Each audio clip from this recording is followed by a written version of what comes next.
Hey folks, how are you doing today? My name is Robin Fournier, President of Rally Drilling Services. We're here today to have a brief discussion on on industry and supplier collaboration. So we've got a great group of people up here who'd like to come up and share their thoughts on what we're doing, and most importantly, our moderator this afternoon is a very pleasant lady by the name of Carolyn Wakeham. She's the Chief Executive Officer of Newfoundland and Labrador Organization of Women Entrepreneurs, or NLO. Is that correct? Yeah.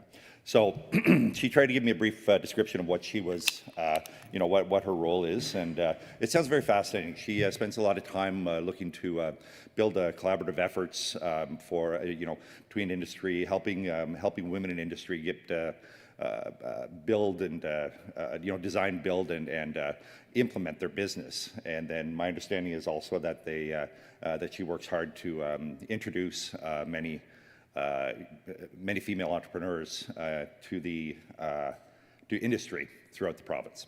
So anyway, with that said, thank you, Carolyn. We look forward to hearing your thoughts on all these fun things.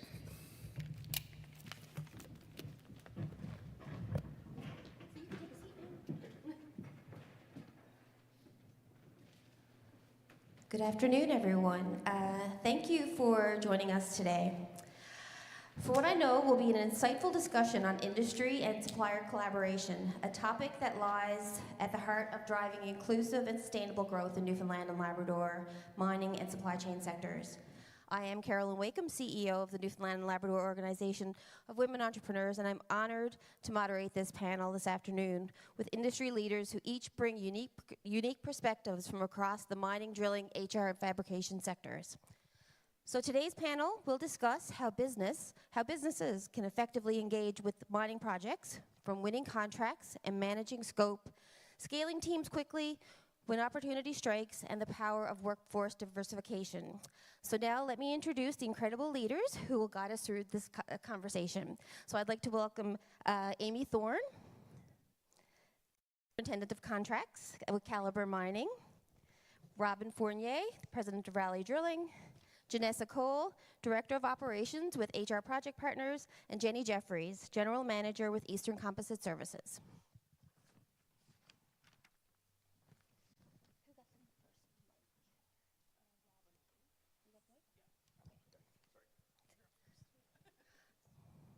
So welcome, everybody. So we're going to explore a couple of themes here this afternoon, but first I just want to take a minute. I'm going to go down the line. I'm just going to have our panelists introduce themselves, title, where you're from, what you do. So we'll start with Jenessa. All right. Is this working? Yes. Hi, everyone. My name is Jenessa Cole, and I am the Director of Operations with HR Project Partners. I sit in our St. John's office, and I support from a HR operations standpoint for all of our contract and internal personnel. Thanks, Jenessa. Hi, folks. My name is Robin Fournier, Rally Drilling Services. We're a 40-year company operating throughout Atlantic Canada with most if not all of our focus on supporting junior mining activities throughout the Atlantic provinces and here in Newfoundland. Awesome. Thank you, Robin. Hello, folks. My name's Aimee Thorne. I'm the Contract Superintendent for Calibre Mining. I've been with them since 2022. So when we were kind of like just beginning temporary camp, and now this past week we just commissioned our conveyor belts. So it's been a long journey and a very short journey at the same time. But I'm involved now in kind of our transition from construction over to operations and what those RFPs going out will look like. So really glad to be here and talk to you folks. Hello, everybody. I'm Jenny Jefferies, and I am the General Manager of Eastern Composites Services. We are a service company in the mining industry, and we've been in operation for over 15 years. We have a strong focus on protecting mining companies' assets and equipment. So we specialize in anti-corrosion solutions, that are high-performance anti-corrosion solutions, such as rubber lining, bell zone application fiberglass, and fabrication and technical services. And I've been with the company for 4+ years now. Thank you. Okay, so you keep it till I tell you who to pass it to. Okay. It's going to be like pass the parcel. So the theme we're going to talk about today is creating local collaboration opportunities. So as we look toward the future of our province's economy, local collaboration is no longer just a strategic advantage, it's a necessity. So when contractors, suppliers, and project owners work together from the outset, we not only build stronger, more resilient supply chains, but we also create real economic opportunities right here in our communities. So Aimee, I'm going to start with you with our question. So what are some of the ways that mining companies take to make room for local supplier contractors and service providers? Sure. So I guess speaking from Calibre, what we've done, we have set up and engaged local communities with some town halls where they can come in and meet with our managers, meet with our stakeholders, and meet each other really, because that's where the I guess collaboration between different service providers happens. So we have had those. We've had them in St. John's, in Buckins, in Badger, in Corner Brook, and to try to get these try to get some of the local Newfoundland companies together to see what they provide, tell them kind of what we need, and yeah, get them together that way. Okay. So any of the panelists, would you like to share, I guess, your experience, I guess, in introducing yourselves to suppliers, how you go about that? We host events and conferences like this, but are there any experiences you would like to share based, like how you position your company to the mining? Robin? Sure. Yeah, absolutely. It's the absolute worst part of the job. It's it's true. It's so painful because you feel like a pain in the butt. Well, you really do. It's just you feel like a pain in the butt because you're calling these folks up and saying, can I please have work? So anyway, but it is challenging, and it's at times it's difficult to be confident going up. You do meet lots of folks at these events, like particularly these the smaller, more personal events like these.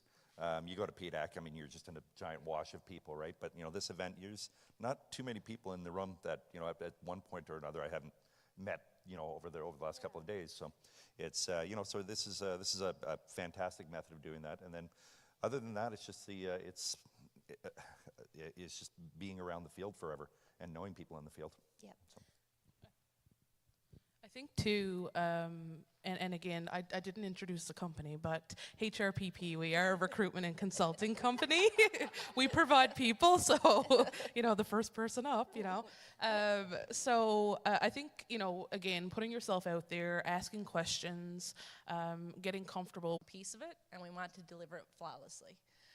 We've positioned ourselves in the mining industry through we bring big company systems to the table, so when it comes to safety and quality, we have those big systems in place. We're core certified, we're ISO compliant, we've invested in full-time managers for quality and safety, and really we just try to be transparent with our partners. We collaborate strategically. It's all about synergies, not just a partnership with anyone, like-minded values. And it's open. It's really our strategic collaboration has been a bridge for larger opportunities for us. Wonderful, thank you. It's interesting, right? It's difficult to put a value on the intangibles. For example, core certification, we only understand the costs associated with taking these on, but understanding the value add is more difficult because it is sort of an intangible. We know the value's there. We know that for all the right reasons, and but it's something that you really have to work hard. It's a difficult thing to invest in at times on not specifically those items, but it's a difficult thing to invest in at times because it's because you don't understand the clear, the other side of the balance sheet on it. It's difficult to find that. Yeah, that's a very good segue into our next theme of winning those contracts and managing the scope of them. So for many suppliers and contractors, the bidding process is where the opportunity begins, but submitting a competitive bid is only half the battle. So once a contract is awarded, managing scope, clearly defining deliverables, timelines, cost is vital to ensure that it gets done and that you get paid. So Aimee, I'll go back to you to lead this. So what are some tips that you have for suppliers on contractors on crafting those successful bids? Right. Yeah, and so some I common guess, pitfalls, maybe. sorry? And common pitfalls, maybe. I don't want to say pitfalls. It's all What's a pit- opportunities. They're all but opportunities, yeah, yes. and I mean, I do see some familiar faces in the room who would have actually been involved in some bidding processes as of late.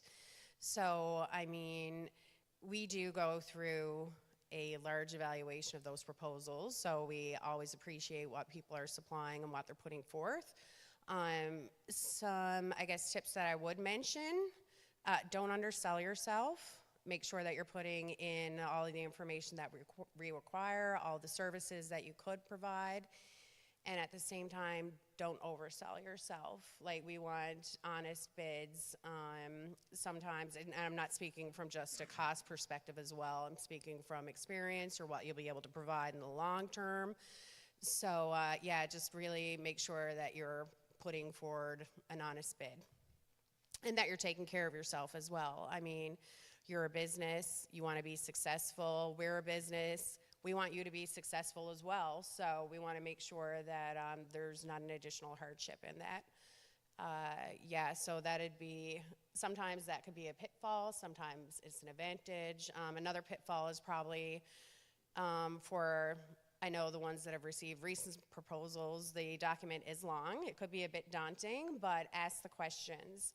So if you have any questions, clarifications, make sure that you're getting those out prior to submitting your bid, because that could make a big difference in understanding the scope of work and understanding what kind of a strategy we're looking for.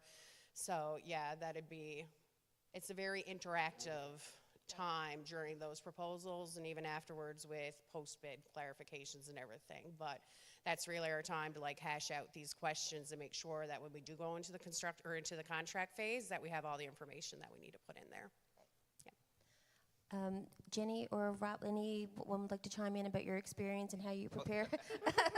Oh, I need I'll more give up soon, microphones, I thank you. promise. No, she's preaching to the choir, so I did really want to kind of mention that she said communication.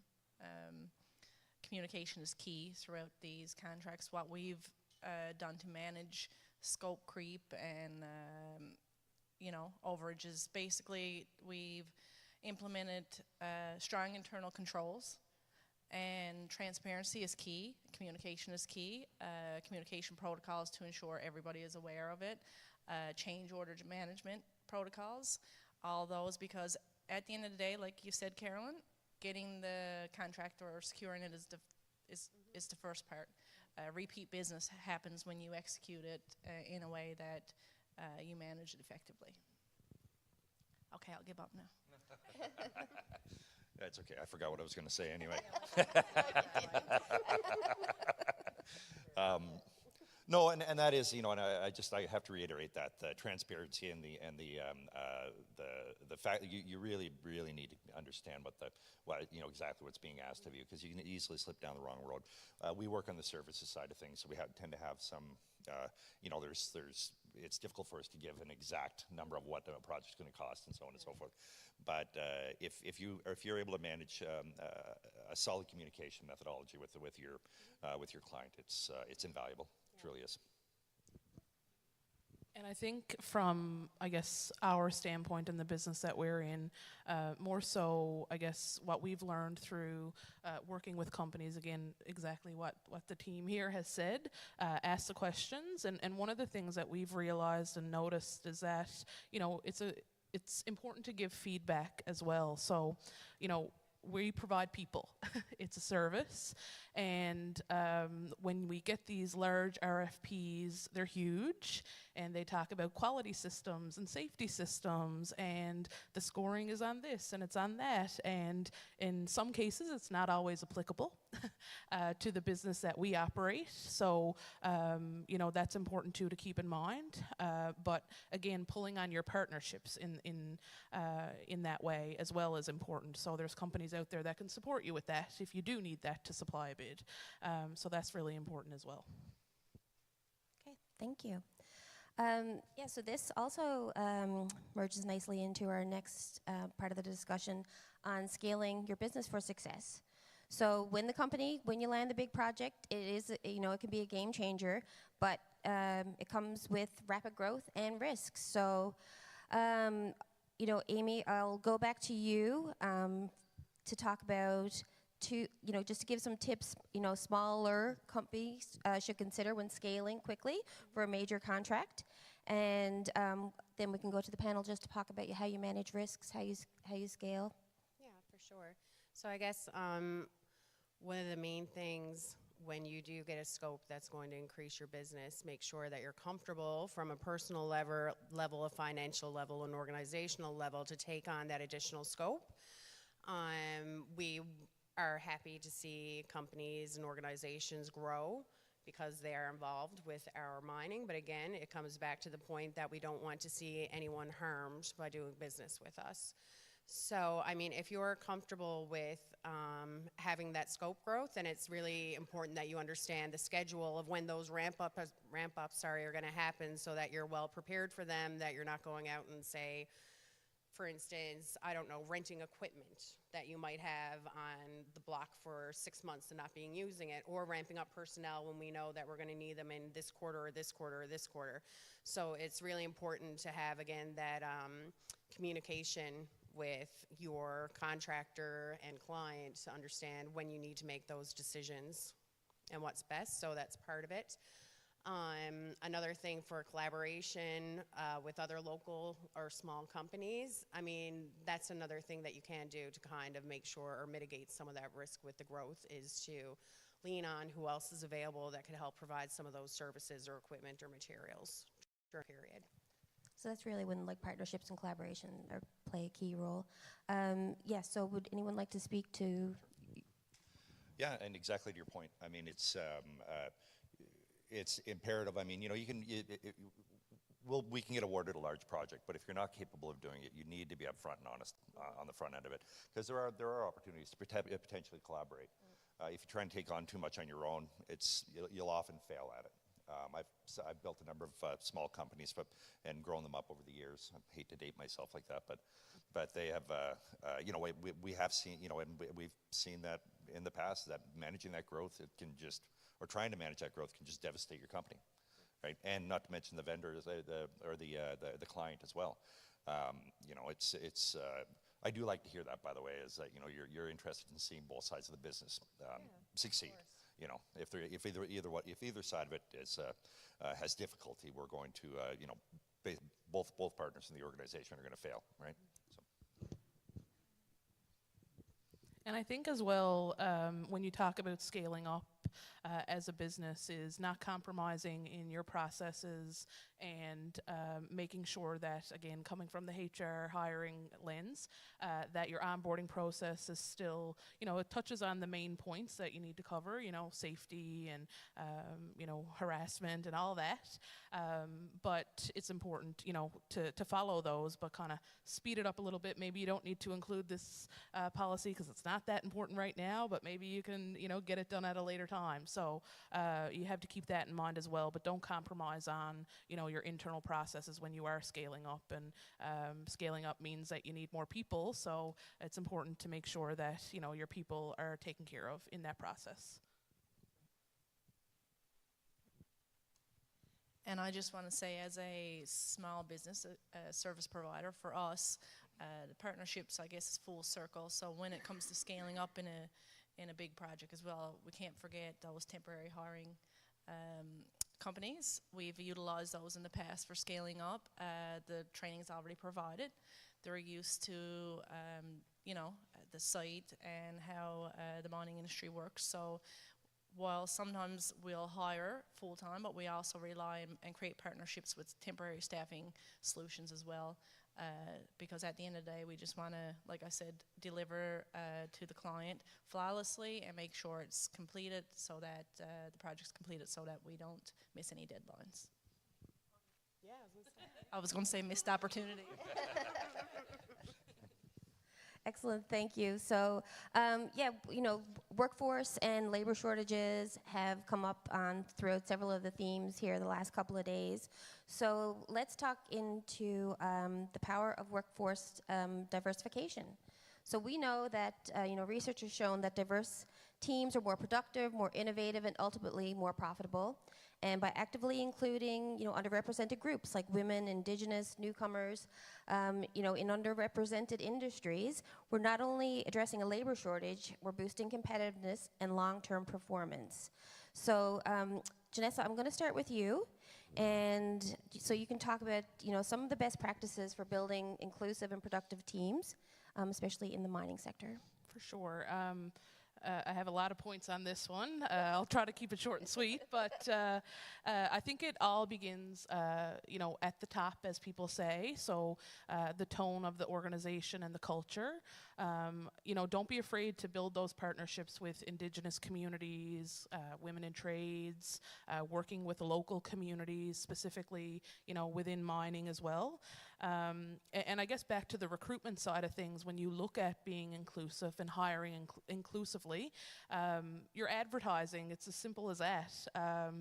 Gender decoding in your job ads, your interview process, making sure that that's structured and you ask the same questions to all of those being interviewed. It's as simple as that, really, when you start. I think engagement, putting yourself out there, your company out there, talking to the communities. It's okay. We've talked about it many times up here about partnerships. It's okay to partner with others who can diversify your company. You can offer that then, and I think it's really important because, again, new ideas, new information. I think cultural awareness training or any form of training, professional development is important, especially when you are dealing with different cultures, different communities. It's about understanding and education as well. So again, educate people on the importance of diversity, what it can offer to your business, and again, cultural awareness training is key to that as well. Thank you. Aimee, is there anything you'd like to add from Calibre's experience in, growing this company in Newfoundland and Labrador? Yeah, I'm from here. I grew up in Torbay. I know that we talked about saying where we were from, so I consider myself very lucky to be working in Newfoundland, living at home. A lot of our team, some of them who are out there, are the same as well. So it's nice to have all that local content, but just again, going back to the kinds of trade shows and conversations, and actually the collaborative session that we had with Enlo regarding some of the women entrepreneurs in the central region, the ideas that come from different people and different backgrounds in smaller or larger organizations that come into play. It's amazing how many new things, like even just going around here the past 2 days and coming to some of your booths. I'll get to the rest today, but coming to see some of your booths and seeing what those have to offer, I've learned a ton of new things. So yeah, it's really making sure that you're getting out there, that you're listening, and from, I guess, a bidding side for our work, we want to know about that. We do have a proposal form that's actually in our RFPs that go out, and it's for benefits, and we want to understand, what makes your organization, because we do want to foster those relationships. We do want to see how we can diversify our project as well, so really important. Thank you. Anybody else want to share? Looking at me, so. I'm looking at everybody. I will say for us, it's improved our agility. We have an Indigenous partner in Labrador, secure work. We often employ underrepresented groups, newcomers, women, and it really increases productivity.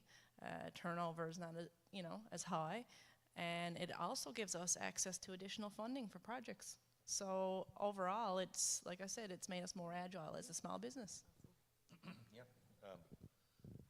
Yeah, we're along the same lines. We've got we have Indigenous partners here on the island and in Labrador as well, and we above and beyond. You've hit it it pretty much right on the nose. So I mean, good for you. I've got not a lot to add other than you know, we have a responsibility to the communities as well, right? And we need to if we're going to come in and have a large impact in terms of in terms of the you know, the environmental impact or the social impact with the community, or, you know, we've all been in these mining communities and we can see what you know, what kind of influence it can have. Well, we have a certain responsibility to give back to the community as well. And we have to, you know, we can do that through, again, through partnerships or even through supporting events like this, supporting other, you know, local, supporting other local endeavors. So I would like to add as well, so you're probably wondering, why is the CEO of Enlo moderating this panel?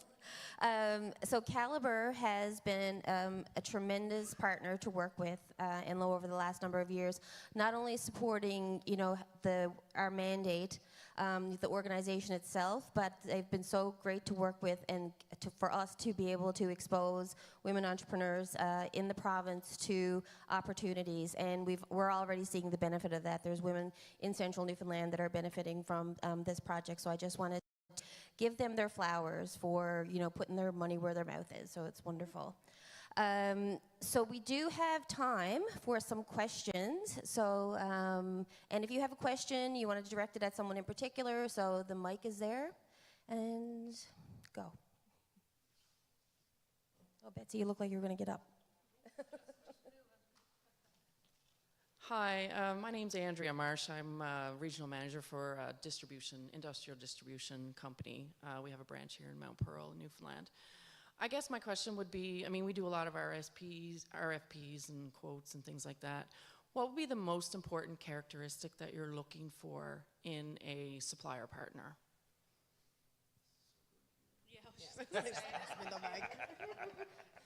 So I guess that's really kind of scope driven as well. So for someone who's doing supply like yourself, maybe that would be more so based on what your lead times are, what your costs are, making sure that we see what that looks like, and how that would fit into the overall, I guess, RFP and what we're looking for. And again, and I know that you have received an RFP, so you know what the detail that goes into that, and we do have a list of criteria that go down through. I mean, part of that would vary from scope to scope. So, I mean, again, it's a big document that we'd expect you to go into great detail, make sure that you understand the scope, that you're providing all those forms that we need to go through and evaluate. But I guess it would be dependent. I'm not sure if that's answering your question at all. But from your point of view or from your, I guess, expertise, that's kind of what we'd be looking for when we look at something like a construction company. Like, I think I saw some majors people in here. Like, when we're looking at services, it's the same thing. It might be more schedule driven. Like, we need to have something done at a certain time, and it can't go past this date. So unfortunately, maybe if someone has a lot of work backed up and there's no time to do that, then that might be something we'd have to pass on, depending on what that looks like. So really scope dependent, but I think that, yeah, as long as you're asking those questions again, like I said, you understand the scope, you understand what we're looking for, then really that's all part of the big picture. How much is it really cost driven? Is it like where does the cost fall into the equation? Is it number 1, number 7 kind of? And again, that might, I'm not trying to cloud over that question, but again, that might change from scope, because if we need something that's going to get us to operations, or if something breaks down, we need that right away. Higher priority, right? You're going over to your schedule then, because that's going to have a lot of cascading effects. Whereas if it's something that maybe we're using over a long period of time for a service, that would be a more cost-driven one, because if we know that we're going to have X thousand of hours for this, then yeah, that's something that we want to make sure that we look at. Slow down, take our time, and Yeah, and at the same time then, especially with a lot of the services and with the supplies, we are looking at, with our benefits agreement, making sure that we have Newfoundland and Labrador companies fully engaged, as well, to see what that looks like. So I know that didn't answer you for a percentage. But no, I did. Yeah. I wasn't really. I was just trying to get some sort of a feel on what the real motivators are when and absolutely it's case by case, I suppose. Yeah. Come on up. as a former provincial ex-politician, I've never seen a microphone I didn't like, okay? All right, so Kevin I'm Aylward. watching the clock, okay? Well, you got it, okay? All right, we're on. Kevin Aylward, CEO for Mikibiskin Viral Blue, a cleaner degreaser product. This is the advertorial that we're producing in the province here right now in St. John's, Newfoundland, Labrador. And we're looking at moving some blending in central Newfoundland, but we're also looking at distributing here to the market. And just been a great show. So I just want to congratulate the organizers for the show because it's a great access to the companies, for small companies, SMEs in particular. So I just want to thank the organizers for that. And I just can only encourage supply chain, local procurement is a big thing. It creates a lot of jobs and in the economy, right? So that's all I wanted to say. Thank you very much. On the clock. Oh, thank you very much. You're exactly right. Anyone else have any questions? This very knowledgeable panel. Hi, I'm Deborah with Integrated Staffing. Sometimes if we cannot secure a contract with an owner-operator company, there's often ways for us to kind of go through some subcontractors on a project. And I know before Calibre was, when it was Marathon Gold, there was like a vendor website which would give a listing of all the subcons on a contract. Is Calibre, you know, okay with releasing that information? Is there a place you can go and find that information? Or is it something you know, you would need to specifically ask for? Ooh, I can talk about this one too. So, yeah, we did make our switch from Marathon Gold to Calibre. We're still, I guess, operating under Marathon Gold, but you will find information on the Calibre website. But what we're in the process now of doing, I know that I've gotten a lot of business cards. I've said I've reached out to those companies to make sure that they have our our Calibre RFP opportunities email, but we are in the process of trying to get that portal on there. I know exactly what you were talking about. It had a list of awards so that local companies, smaller companies, service providers could go on and contact those, whoever had won that bid. So yeah, that is coming. I'd love to speak to you after just so that I can get your information, but to see if it should be up in the next, I want to say in the next month. But we might have to cut that part out of this whole session just in case. But that's what it is looking at. And then, yeah, I think that would be, it's definitely an additional tool. Yeah. Okay, good, yeah. So, with the, like I know when Marathon had an RFP for staffing support, and congrats to HRPP for that, great company.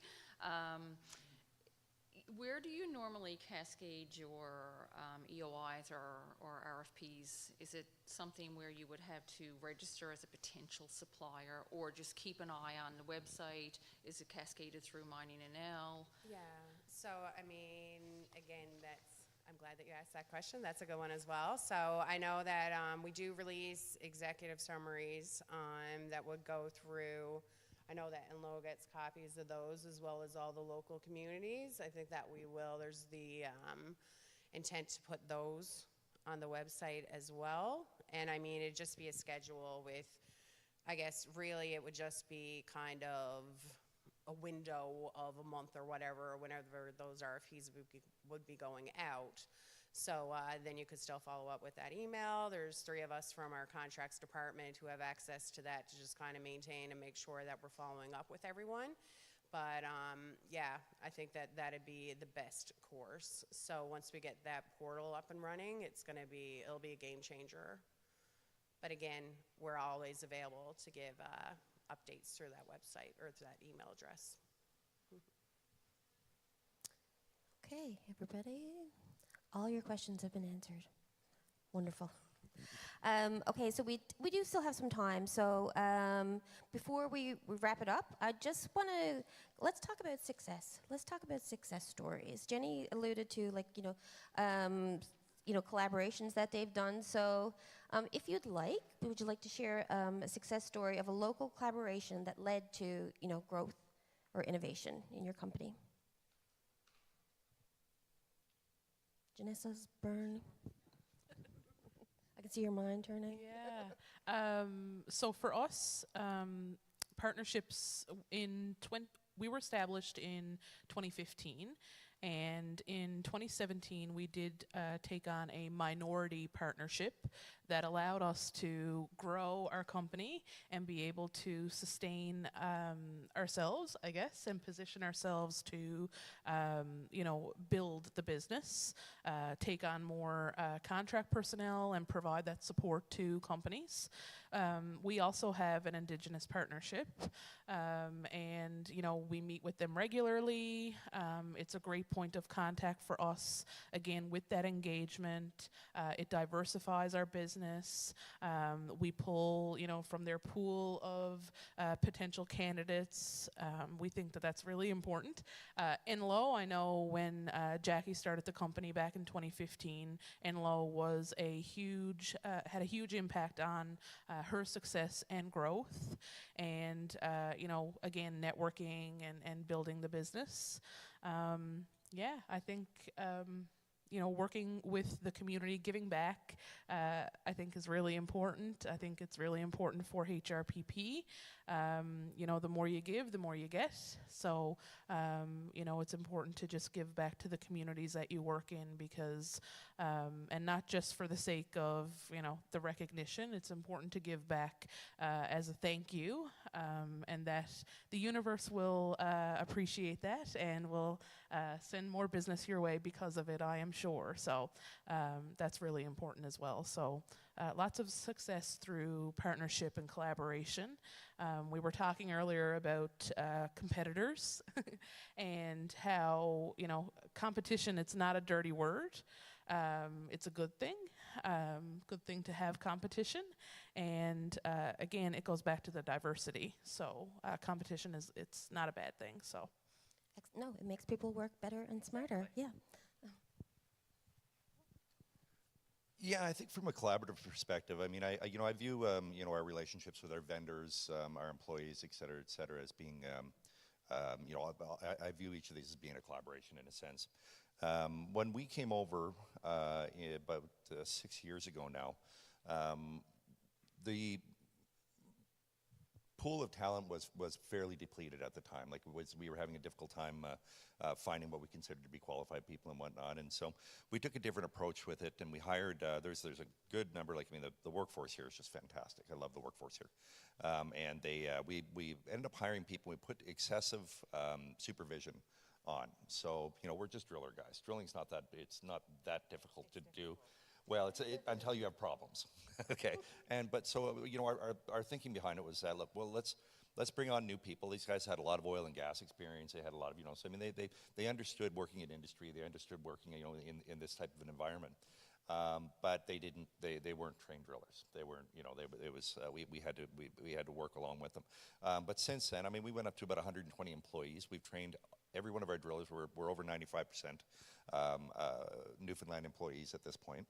And I'm about 2% because I'm so big of the non-Newfoundland just employees. But anyway, yeah, no, so we were able to train up a fantastic and reliable workforce, and so that's been very good. And I mean, since we've been there, we've been working along with our partners here just in the Gander area. I think last year in Newfoundland, we put about $17 million back into the community, or back into the Newfoundland, just through purchasing through regional vendors. Exactly to Kevin's point, by working hard to keep it, try to do our best to find a supply chain that is local and try to support local and within.